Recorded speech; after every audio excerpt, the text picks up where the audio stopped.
welcome to the latest screencast for the ScHARR Library Bite-Size Sessions, and this is the Bite-Size Session number 6. This is social bookmarking and visual bookmarking with me, Andy Tattersall. Just a little plug for forthcoming bite-sized sessions that we've got in the next few months.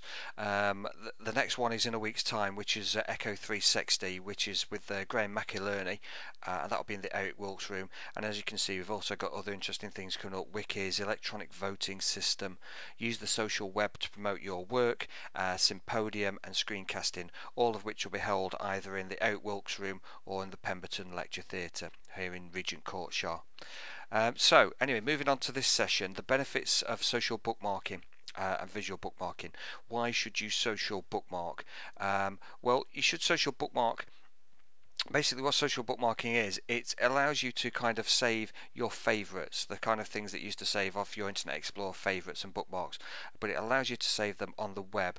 You're no longer saving them to one PC, so it allows you to kind of share with friends and colleagues, and in return you get to see what they're sharing. So if someone works in a particular area of interest as yourself, you can look at what they've been saving. If there's any particular resources you find useful, you can save them as a bookmark for yourself, and vice versa. You can also see what's popular. If someone's saved a particular resource several thousands of times, that in itself perhaps implies that it is a useful resource.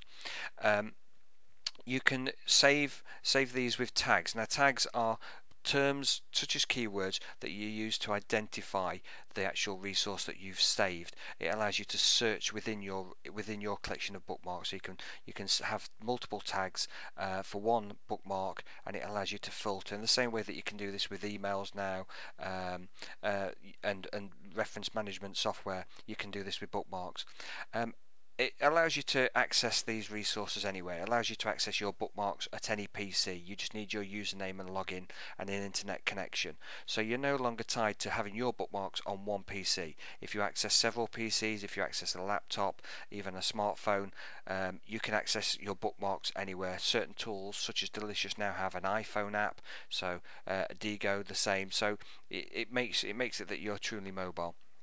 And you can add descriptions to your links as well. So when you create a resource, say you create a group collection of links, you can add descriptions that kind of imbue what they're all about. And you can allow embedding of your bookmarks into other sites. So rather than going through the university's content management system to create web links, you can kind of create resources on the fly using these free tools, and allow to embed them within your website.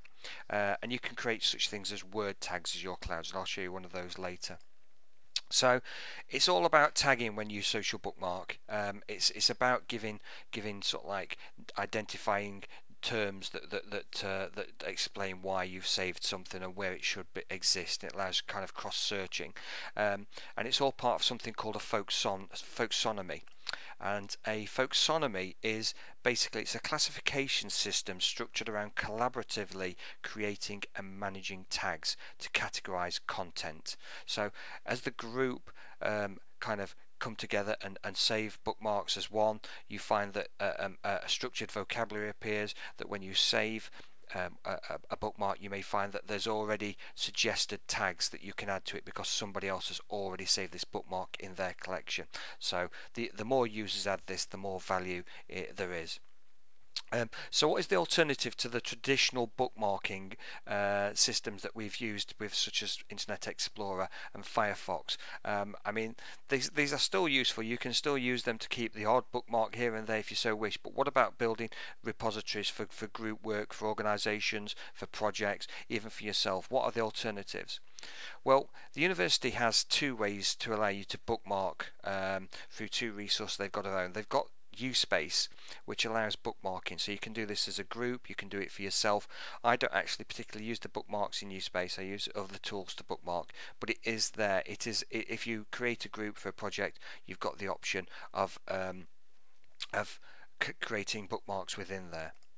You've also got mole, so again, if you have students, you want to create a repository, you want to give your students collections of bookmarks, you want your students to create their own bookmarks, you can do this in mole. It's not the prettiest collection of bookmarks, but you can do it nonetheless, so it is fairly straightforward. Then you've got the external kind of tools. You've got such as Delicious, and if you look at Delicious, you've got your collection of links here on the left hand side, and on the kind of towards the right hand side, the middle, you have what are tags. So you've got your tags here, you've got your top 10 tags, and when something is tagged, it goes into this list here. Also, you'll see these numbers in the middle of the screen, such as the 5,252. That means that somebody has saved that particular bookmark, worldcat.org. They will have saved it 5,252 times. So it's 5,252 users, sorry, who've saved this bookmark. So you have all your tags, etc. there. And the ScHARR Library Delicious account, you can go view the bookmarks there, delicious.com/ScHARRlib. You can also download a free extension for Delicious that allows you to kind of just tag by pressing a button, opens up a little box, and you can instantly save things. And it has an extension on the left hand side, and this allows you to have a traditional bookmark collection. So here are your links, just like you would do. So here's a collection of links, and then here are the tags above this. So and here are the actual traditional links, and if you'll see below the links, you've got the tags. So such as the uSpace login, it's tagged Web 2.0, website, web, wiki, university, uSpace, and again the top 10 tags are there.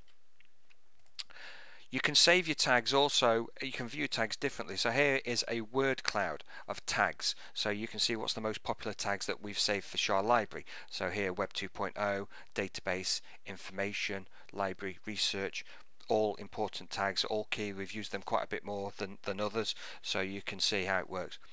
With words that have, say, two words associated with a particular description, such as health economics, or say current awareness here, what you do is you basically underscore. So you would have health underscore economics, current underscore economics.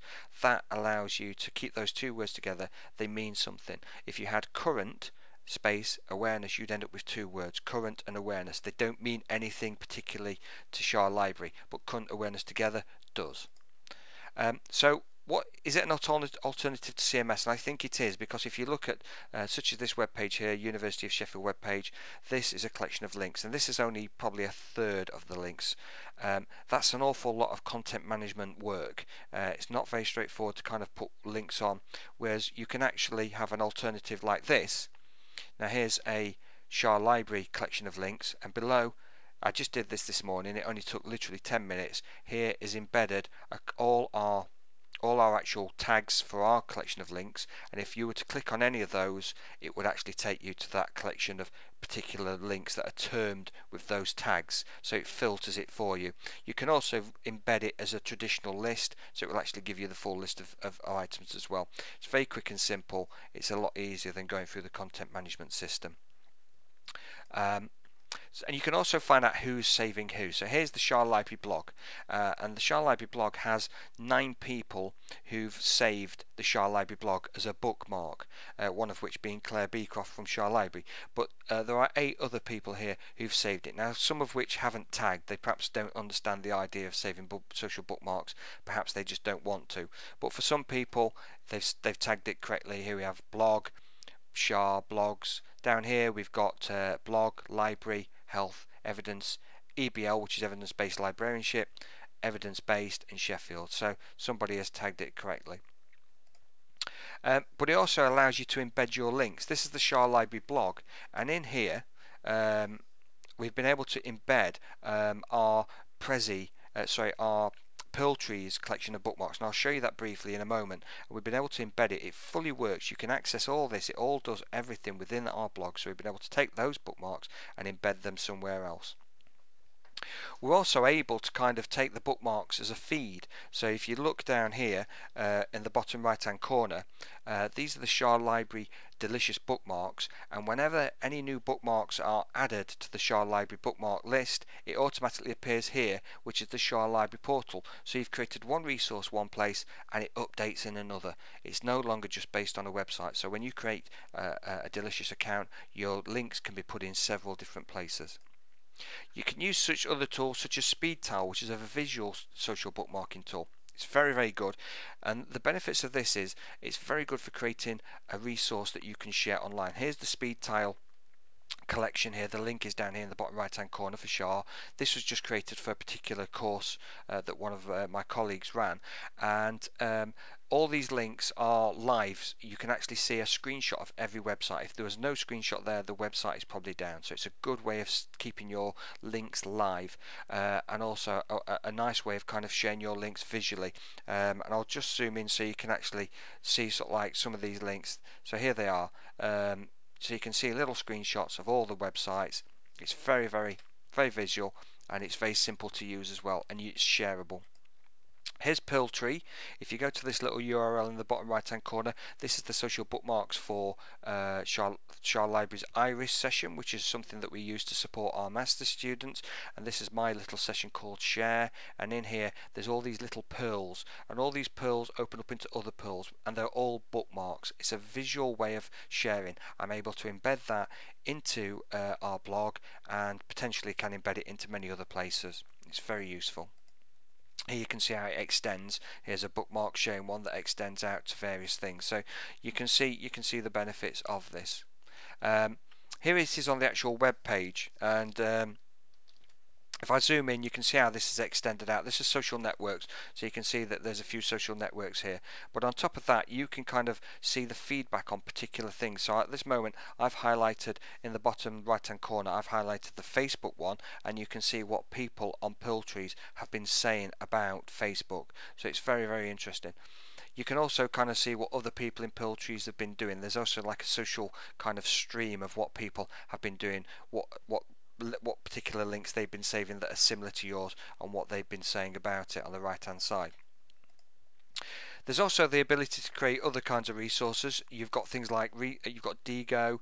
This has an educational account, so you can kind of build resources online, and this has been done by Simon Dixon. He's created a Headham one for our Headham students, which can be accessed at this link here, and there's also one that was created for our MPH students.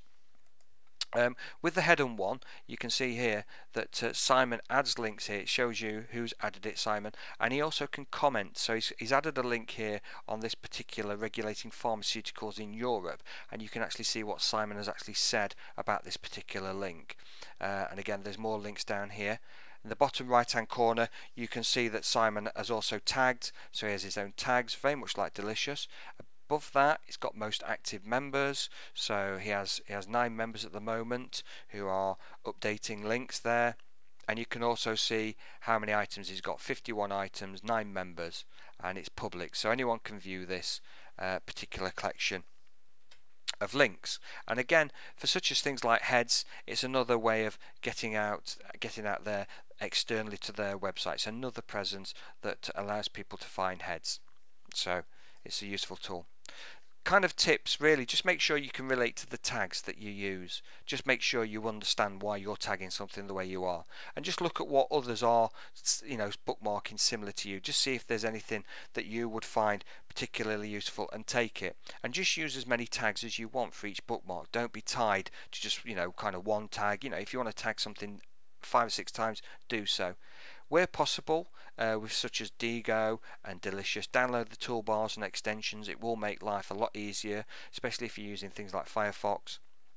And only bookmark the sites you don't visit every day. So don't bookmark Google, don't bookmark eBay, Facebook, BBC homepages. Bookmark resources that you find that you want to share, or you just feel that you may want to find again, and the way to find it is to tag it. So you find something in a particular area such as neurology, you tag it accordingly, and when you go into your tags you can find it, and just use it to collaborate with your colleagues. It's a very useful collaborative tool. There are more out there. There are a lot more kind of tools out there. These are just a few of them, but have a look at the main ones that I've shown you.